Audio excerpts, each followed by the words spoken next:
যাত্রা পেন্ডাল কু নেইকি আমি অশ্লীলতা কু নেইকি এতে সারা প্রহসন ঘটি যাଉଛି আর ঘটিলানি মধ্য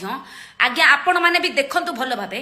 ভুবনেশ্বর ছাতি উপরে মাଳି সাইরে দেহ ব্যবসায় হଉଛି যাহাকু বি পচারন্তু 24 বর্ষ ধরে নবীন বাবু শাসন করুଥିଲେ তারপরে মোহন সার আসিলে ସମସ୍ତେ ଜାଣନ୍ତି ଛୋଟରୁ ବଡ଼ ପର୍ଯ୍ୟନ୍ତ ଯଦି ଗୋଟେ ଛୋଟ ଛୁଆକୁ ପଚରାଯାଏ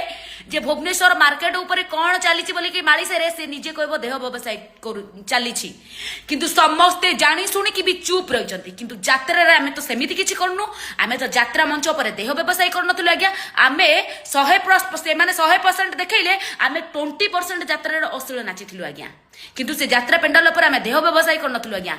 ଯଦି ଆପଣ ରୋକିବାକୁ ଚାହୁଁଛନ୍ତି ପ୍ରକୃତରେ ଆପଣମାନେ ଶାସନ କରୁଛନ୍ତି ତାହେଲେ ପ୍ରଥମେ ଭୁବନେଶ୍ୱର ଛାତି ଉପରେ ଯୋଉ ମାଳିସାହି ଅଛି ଖୁଲୁମ ଖୋଲା ଦେହ ବ୍ୟବସାୟ ଚାଲିଛି ତାକୁ ଫାଷ୍ଟ ବନ୍ଦ କରନ୍ତୁ ଦେନ୍ ତାପରେ ଜଣା ପଡିବ ଯେ